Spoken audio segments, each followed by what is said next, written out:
Okay, here is my audience. And one is on a phone call. Okay, now you just have to hold it. You ready to watch the speech? Yeah. Here we go.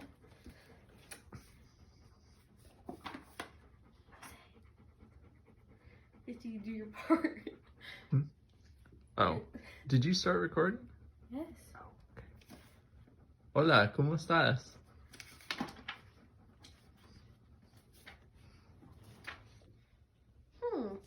Where is it? Where did it go? Where'd you go? Oh no. Well, have you ever tried to learn a language from reading a book? Because it doesn't really get the conversation flowing. Well, today I'm going to inform you on how to get started with learning a language. Universities are uncovering that language learning is a lot of commitment, a lot of time, and a lot of background preparation.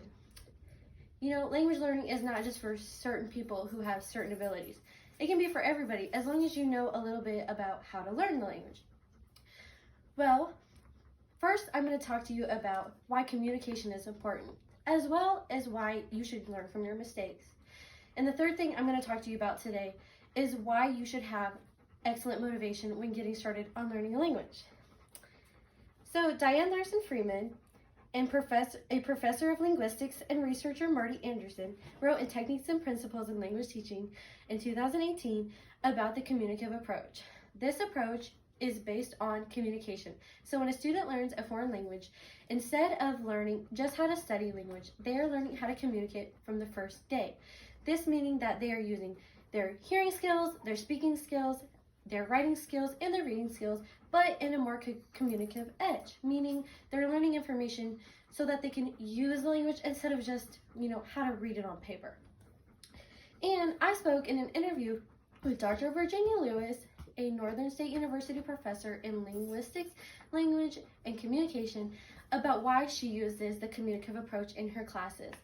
And I spoke with her in 2021, and she told me that she uses the communicative approach because it is a great way for students to learn the language and utilize it instead of mastering it and memorizing it. She emphasized on the fact that when learning a language, we shouldn't study it as if it was dead like Latin. We should bring it to life and use it with our voices from the first day. This has shown a lot of success rates within her students in her classes over the years. Another common phenomenon when learning a language in the communicative approach is that you're going to experience anxiety. Anxiety is a natural phenomenon, and Linka Sokolova and Angela Suplatova are two members in the Department of Psychology at Cinsus University in 2018 wrote in their Anxiety in the Foreign Language Classroom about how anxiety can be a debilitating factor when learning a language. They also say that anxiety is natural because we want to do our best. So when you recognize that you're going to make mistakes in language learning, it's easier to accept your anxiety. So it's important to know that when you are starting to learn a language. Now, Susan M. Grass and Ellison Mackey contributed researches on linguistics in the book Theories in Second Language Learning Acquisition in 2020 about the input and output. Input and output sounds just like it is. You're taking something in and you're giving it output.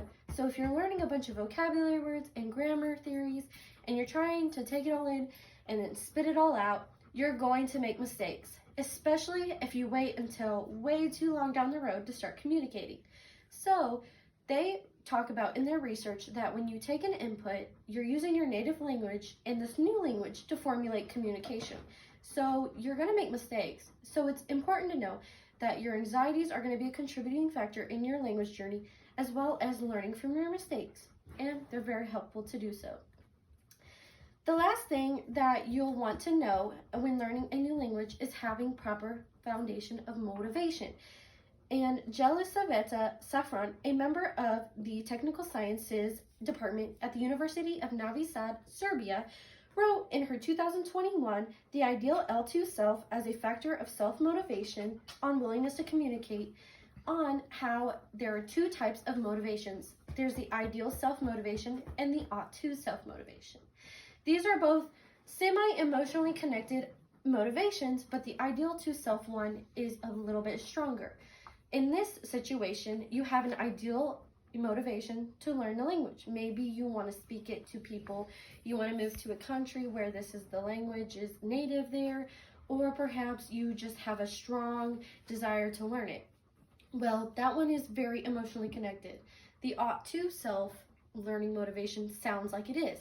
I have to learn this language. And when you're put in this position where you have to learn the language, you might not be as emotionally connected.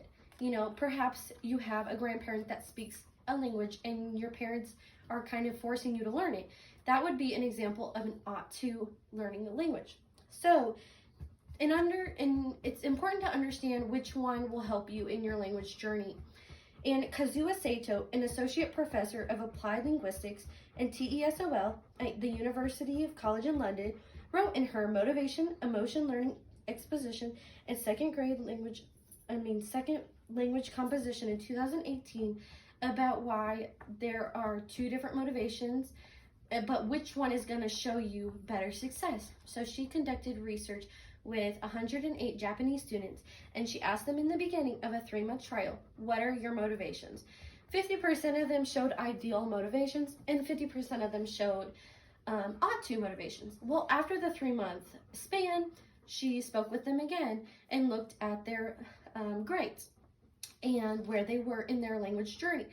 And the ones who had the ideal self-motivation as their motivation, the ones who had the ideal self-to motivation with an emotional connection were able to show 10% farther acquisition levels, meaning that they learned probably 10% more information than the ones who were just ought to, who just felt like they had to learn the language. So in summary, it's very important that when you're learning a language that you begin to use it in a communicative approach style from the first day. It's also important to take your anxieties and take your mistakes and use them to better yourself, because that's a natural phenomenon in learning language. You're learning from your mistakes. And thirdly, do not forget to set yourself up with a proper foundation of motivation. It needs to be emotionally connected. It needs to be thorough, because that's what's going to be reminding you in your head through your language journey. All right, now, the next time you learn a language, don't just study it on paper. Actually use it, because it's not dead. Thank you.